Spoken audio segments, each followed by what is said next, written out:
సిస్టమ్ని కూడా మనం మళ్ళా రిపేర్ చేసుకోవాల్సిన పరిస్థితి ఏర్పడింది అధ్యక్ష. ఇంతకు ముందు గాంజాకి సంబంధించి పైనుంచి ఏజెన్సీ నుంచి కిందకు వచ్చే సిచ్యువేషన్లో ఎన్ని చెక్ పోస్టులు ఉన్నాయని నేను వైజాగ్ సిపి గారిని ఒకసారి నేను హోమ్ మినిస్టర్ అయిన వెంటనే మాట్లాడితే కేవలం 2 సీసీ కెమెరాలు ఉన్నాయి, చెక్ పోస్టులు ఉన్నాయి, దాని దగ్గర 2 సీసీ కెమెరాలు ఉన్నాయని చెప్పారు అధ్యక్ష. అంటే చెక్ పోస్టులు కూడా పెట్టుకోలేని పరిస్థితులు అయిపోయింది.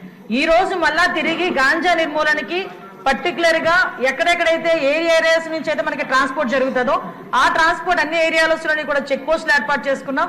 చెక్ పోస్టుల దగ్గర సీసీ కెమెరాస్ ఏర్పాటు చేసుకున్నాం అధ్యక్ష. ఏ గాంజా తీసుకునే వ్యక్తి కూడా ఎక్కడ కూడా తప్పించుకోకూడదనే ఉద్దేశంతోనే సర్వేలెన్స్ కింద సీసీ కెమెరాలు ఆల్రెడీ ఫిక్స్ చేస్తున్నాం అధ్యక్ష.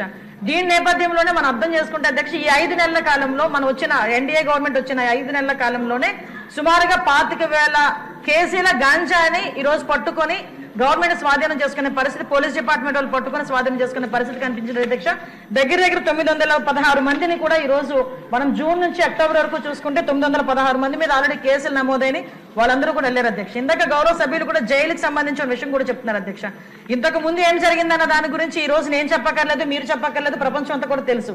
కానీ ఈ రోజు మేము వచ్చిన తర్వాత మా నిఘా యంత్రాలు ఎంత క్లియర్ గా పనిచేస్తున్నాయంటే ఎప్పుడు నుంచి జరుగుతుందో అర్థం కాదు. రాజమండ్రిలోని ఒక ఫార్మసిస్ట్ ఒక జైల్లో ఉన్న వ్యక్తికి గాంజా తీసుకెళ్లే పరిస్థితి నిన్న మొన్న కనిపిస్తే ఇమీడియట్ గా దాన్ని మా నిఘా యంత్రాలన్నీ కూడా పట్టుకొని అతన్ని కూడా అరెస్ట్ చేసి జైలుకు పంపించిన పరిస్థితి.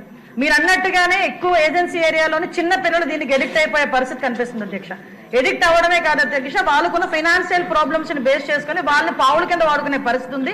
కాబట్టి గాంజా బ్యాచ్ల్లోని గాంజాలు సరఫరా చేసేవారు కానీ గాంజా తీసుకునే వాళ్ళకి కూడా అధ్యక్ష ఈ రోజు ఏదో తీసుకొచ్చాము, జైల్లో పెట్టేసాము, వాళ్ళకి రిమాండ్ తీసేసాము, తర్వాత బెయిల్ బయటకు వచ్చి వాళ్ళు అలా చేసే కన్నా వీళ్ళు చేసిన వెంటనే వీళ్ళ మీద పీడియాక్ట్ పెట్టడమే కాదు అధ్యక్ష, వీళ్ళ ఆస్తులు కూడా జప్తు చేయడానికి వీలైతే వాళ్ళకి ఆస్తి ఏమీ లేకపోతే వాళ్ళ దగ్గర ఉన్న ఆధార్ కార్డులు కానీ వాళ్ళ దగ్గర ఉన్న రేషన్ కార్డ్స్ కానీ అలాంటివి కూడా సీజ్ చేసే పరిస్థితి కూడా రప్పించాలి అని గౌరవ ముఖ్యమంత్రి గారు కూడా మాకు ఆదేశాలు ఇవ్వడం జరిగింది అధ్యక్ష. దాని మీద కూడా ముందుకెళ్తున్నాం.